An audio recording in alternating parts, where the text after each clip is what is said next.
안녕하세요. 여러분들을 행복한 부자로 만들어드리는 부닥터 최진성입니다. 반갑습니다. 경매로 돈 번 사람과 돈 못 번 사람의 차이라는 주제로 한번 마인드셋 강의를 한번 해보도록 하겠습니다. 사실은 저는 경매로 돈을 번 사람이죠. 근데 제가 다녔던 학원이 예전에 이제 2011년, 12년도에 교대에 있었던 네이버 카페 겸 학원이었는데 제가 56기였어요. 오전반, 오후반이 있었습니다. 저는 오전반이었고 한 반에 보통 50명 정도 됐어요. 그러니까 한 기수당 100명이 됐죠. 한 기수가 보통은 6주 과정으로 공부를 했었는데 6주 동안 그 100명이라는 사람이 똑같이 경매에 대해서 배웁니다. 모의 입찰도 하고 추천 매물이라고 있어요. 추천 매물에 여러 명이서 같이 입찰도 실제 입찰도 해보고 이론도 배우고 실전도 배우고 그런 과정이었는데 그 100명 중에 낙찰을 받은 사람이 평균적으로 한 기수 100명 중에 오전 오후반 몇 명이었을까요? 처음 배웠던 사람들 기수에는 5명이 안 됐고요. 이제 몇 기수를 꾸준하게 계속 듣는 사람들이 있었어요. 3달,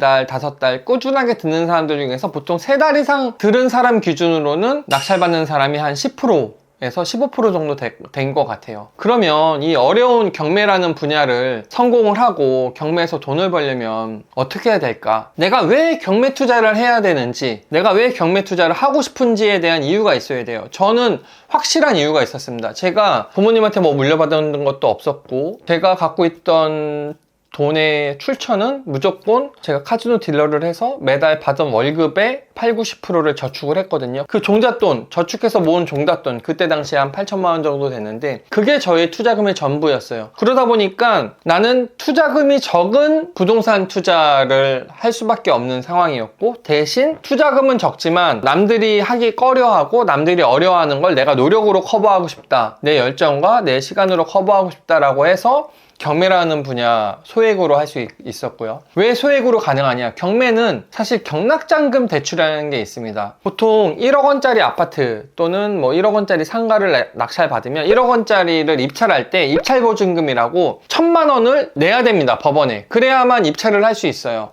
그러면 간평가가 1억 원이면 1,000만 원을 수표로 만들어서 내야 돼. 그러니까 당연히 내가 1,000만 원은 있어야지. 경락잔금 대출은 보통 지금은 LTV가 좀 떨어졌지만 제가 투자할 당시에는 80%를 해줬어요. 그러니까 1억 원짜리 아파트를 내가 낙찰받았으면은 8천만 원을 해주는 거예요. 근데 1,000만 원은 제가 입찰보증금을 냈으니까 8천만 원을 대출받고 나머지 1,000만 원을 또 잔금 때 제 돈을 내야 돼요. 그러면 1억 원짜리 아파트 투자할 때는 내 돈이 2천만 원 들어가고 2억 원짜리 아파트 투자할 때 내 돈이 4천만 원 들어가고 내가 3억 원짜리 아파트 투자할 때는 내 돈이 6천만 원 들어간다고 계산을 하면 되겠죠. 그렇기 때문에 저는 경락잔금 대출이라는 레버리지를 극단적인 레버리지를 쓸 수 있기 때문에 제가 경매 투자를 했고요.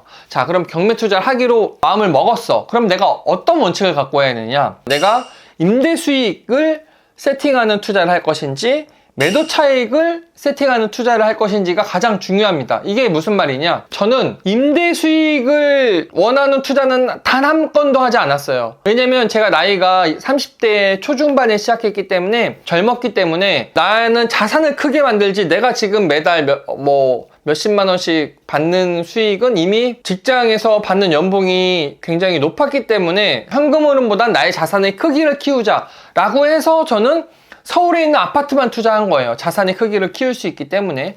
근데 여러분들이 경매 물건 정보지 상에서 경매 투자 물건을 할 때 내가 좀 어느 정도 나이가 있고 나는 현금 흐름을 세팅하고 싶다 그러면 상가 매물에 투자를 해야겠죠. 그러니까 완전히 접근 방법이 다른 거예요. 물건 분석부터 물건 선정부터 다 달라지기 때문에 그 부분을 먼저 정하고 나는 자산의 크기를 키우는 투자를 하고 싶다 그러면 저는 아파트를 추천해 드립니다. 서울과 서울 수도권에 있는 아파트. 저의 물건 선정 원칙은 딱 5가지가 있어요. 첫 번째, 무조건 서울 투자만 한다. 그리고 서울에서 가까운 수도권 투자만 한다. 뭐 분당, 일산, 삼본, 평촌 요 정도, 김포 요 정도 이렇게 서울과 가까운 과천, 저는 수원까지도 투자를 안 했어요. 수원도 투자를 안 해봤고 가장 먼 데가 인천 정도 이렇게 투자를 해봤고 지역을 한정했고요. 두 번째는 20, 30평대 아파트로만 투자를 했고요.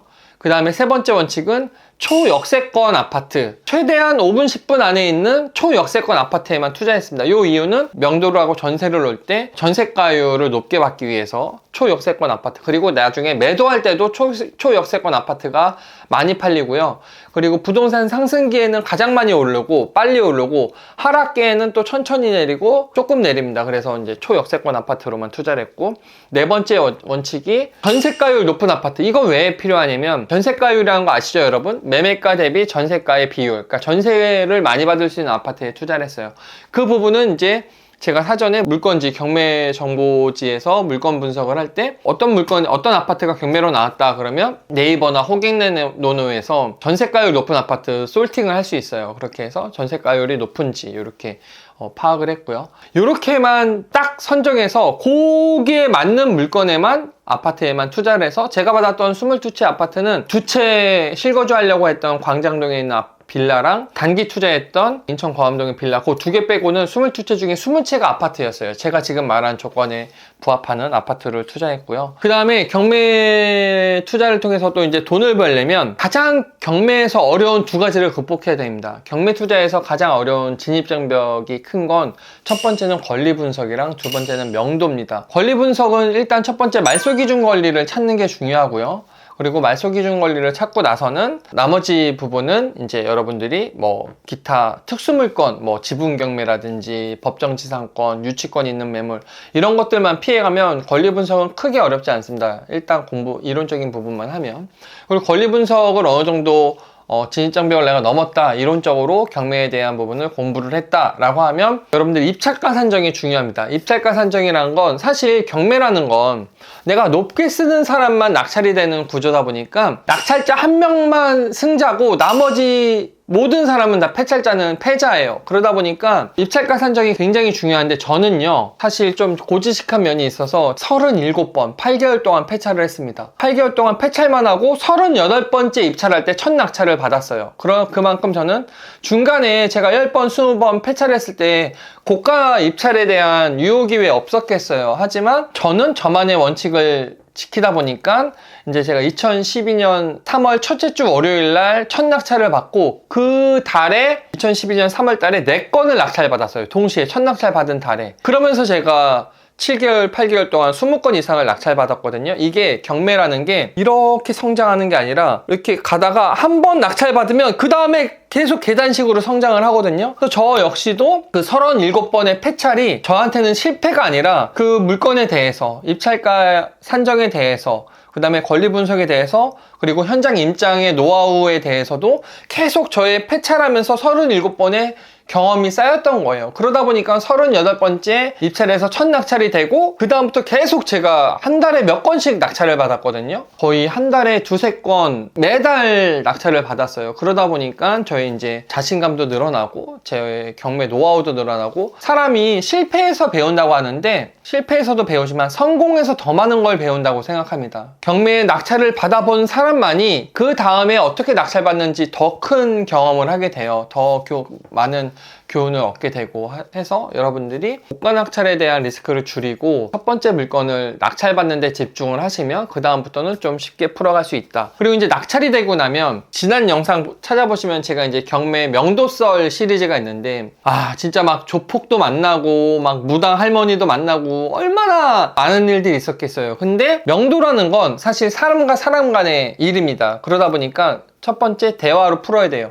상대방이 필요한 거, 원하는 거를 먼저 파악하는 게 중요합니다. 낙찰 받고 찾아갔는데 이분이 이사 비용만 주면 나갈 뿐인데 이사 기간을 두고 얘기하면 명도가 협상이 안 되는 거고, 이 사람은 돈은 필요 없고 나가는 기간을 좀 학교 때문에 또는 어떤 부모님의 건강 때문에 자기가 이사 갈 기간을 좀 충분히 달라고 하는데 이사 비용 줄 테니까 나가, 이러면 또 안 되는 거거든요. 그래서 상대방이 원하는 게 이사 기간인지 이사 비용인지 정확하게 파악한 후에 그거에 맞는 접근을 하는 게 중요하다. 그리고 두 번째는 충분히 들어줘라. 굉장히 이분들이 상처를 받은 분들이기 때문에 접근하는 게 힘든 거거든요. 먼저 들어줘야 돼요. 이 사람이 왜 이 집이 경매로 넘어갔고 남편이 어떻게 자기 말 안 듣고 무슨 사업 실패를 했고 임차인은 또 이걸 어떻게 계약을 해서 주인한테 이 보증금을 떼이고 이런 내용들을 충분히 들어주고 공감하고 그러면서 대화로 풀어라. 그리고 세 번째는 일단 대화가 안 통하는 사람들도 세상에 있습니다. 그런 사람들은 감정노동 끝까지 하지 말고 명도소송과 강제집행이라는 낙찰자에게 주어진 권리를 충분히 활용해서 저도 사실 강제집행을 한 적은 없지만 강제집행 직전 일주일 전에 계고장 전달이라고 해서 다음 주에 강제집행 실제로 합니다 라는 그 계고장 붙이러 갔는데 그 단계에서 명도가 됐던 경우도 있거든요. 그렇게 병행을 하면 됩니다. 그래서 명도라는 부분은 그렇게 넘어서시고 결과적으로 가장 중요한 건 꾸준함입니다. 꾸준함. 제가 37번을 폐차하고 38번을 첫 낙찰을 받지 않았다면 그 이후에 22번의 낙찰을 못 받았겠죠. 그거는 저의 꾸준함의 승리였던 거예요. 여러분들이 경매를 하고자 마음을 먹으면 결과적으로는 그 꾸준함을 가지고 제가 오늘 말씀드린 경매 투자의 노하우나 원칙, 경매로 돈 버는 사람들의 특징에 대한 부분을 잘 기억하셨다가 경매 투자에 활용하시면 좋을 것 같습니다. 자, 오늘은 그럼 여기서 컨텐츠를 마무리하도록 하겠습니다. 감사합니다.